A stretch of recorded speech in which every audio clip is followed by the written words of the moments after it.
It was supposed to be a peaceful Saturday morning. I was adjusting the portable generator on the porch, making sure it kept running smoothly. My 12-year-old daughter, Mia, sat inside by the window, her ventilator humming gently, tubes connected to the tracheostomy that helped her breathe. The power had gone out an hour ago.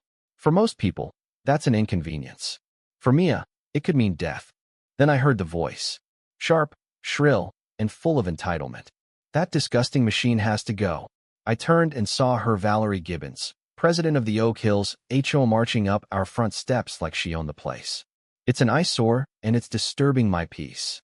I kept my voice steady. That generator is powering my daughter's ventilator. She has spinal muscular atrophy. Without it, I don't care what she has, Valerie snapped, her eyes narrowing with disgust. The HOA rules clearly state no mechanical equipment visible from the street. Section 8. No exceptions. Mia, behind her glasses, looked scared but calm. Her mind was as sharp as ever, even if her body had failed her. I stepped in front of the doorway. Ma'am, this is life-saving medical equipment. Surely. No exceptions, she repeated, stepping into our home without permission. I've run this HOA for 15 years. I'm not about to let people like you ruin our neighborhood. People like me? My jaw clenched. 20 years in Delta Force had taught me how to assess threats in seconds. She wasn't holding a weapon yet, but her presence was a threat to my daughter's safety. The Americans with Disabilities Act provides for reasonable accommodations, I said calmly. You're violating federal law. She didn't care. Valerie's eyes landed on Mia's ventilator and twisted in disgust. You should have thought about this before moving into a premium neighborhood.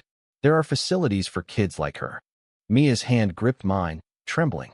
It's okay, baby, I whispered. Valerie wasn't done. She pulled out her phone. You have 1 hour to remove that generator, or you'll be fined $500. It doubles every day it stays. I'm not removing anything, I said, my tone dropping. Leave now, or I'll call the police. That hit a nerve. Her cheeks flushed red. Do you have any idea who my husband is? He's Judge Gibbons. One call and... Dad, Mia's ventilator started beeping. Her heart rate was spiking. She was getting stressed, and it was affecting her breathing. Valerie sneered. See? You're upsetting your daughter because you're too stubborn to follow the rules. Just unplug it already. I ignored her, focused entirely on Mia. Deep breaths, sweetheart. I've got you. Get out, I said firmly, without turning my head. Now. I'm not going anywhere until you agree to. Then she did the unthinkable. Valerie reached into her designer handbag and pulled out a small handgun.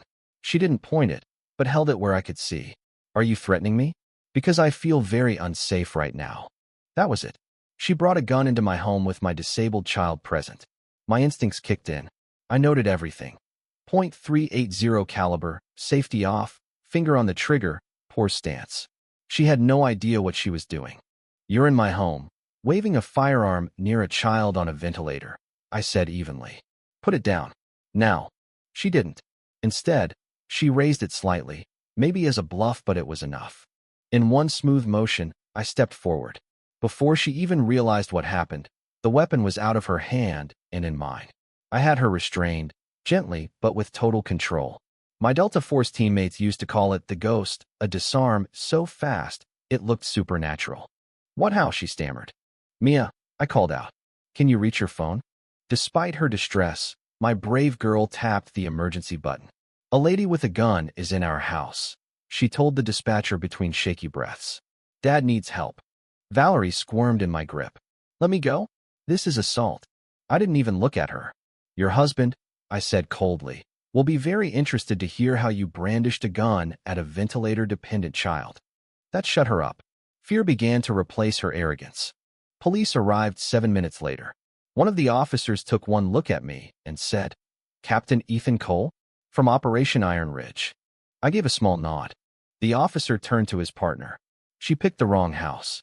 They arrested Valerie on the spot, trespassing, brandishing a weapon, endangering a minor, interfering with life-supporting equipment. As they placed her in the cruiser, she hissed, You'll all regret this. Do you know who I am?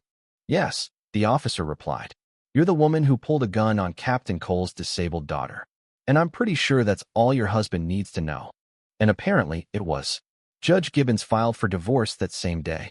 Turns out, She'd been using his position for years to intimidate neighbors and bury complaints. 3 days later, our porch was filled with neighbors bringing food, flowers, and long overdue apologies. An elderly man named Jim admitted, "We should have warned you. She's had this place under her thumb forever.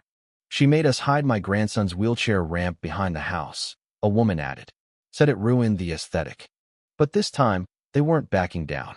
They built a weatherproof enclosure around our generator. Technically, it's a decorative structure, Jim winked. Valerie approved the design last year. A week later, the new HOA board formed with Judge Gibbons's full support passed the Mia Cole Amendment, ensuring protections for medical equipment and accessible features in the neighborhood. Valerie, facing criminal charges, opted for a restorative justice plea. She now volunteers at a center for disabled children, yes, the very kind of place she once said Mia belonged in. 6 months later, the neighborhood hosted its first Accessibility Awareness Day. Mia was the guest of honor, her ventilator covered in colorful stickers from kids who now saw her not as different but amazing.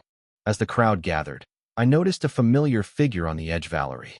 Dressed plainly, she didn't approach, respecting the restraining order. But she nodded, just once. That night, as I helped Mia with her breathing treatment, she asked me, "Dad, can people really change?"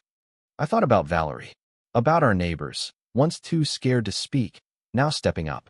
"I think people can surprise you," I said, "in how bad they can be and how much they can grow." Mia looked at me, serious. "In Delta Force you had to hurt bad people, right?" "Sometimes," I said gently, "to protect others. But you always tried not to, right?" Her words hit deeper than she knew. "Yes," I said softly. "I always tried." She smiled. "That's why you're my hero. Not because you can fight, because you'd rather not." And in that quiet moment, surrounded by machines keeping my daughter alive, I realized the real battle had already been won. Not with violence but with strength, community, and the will to do what's right.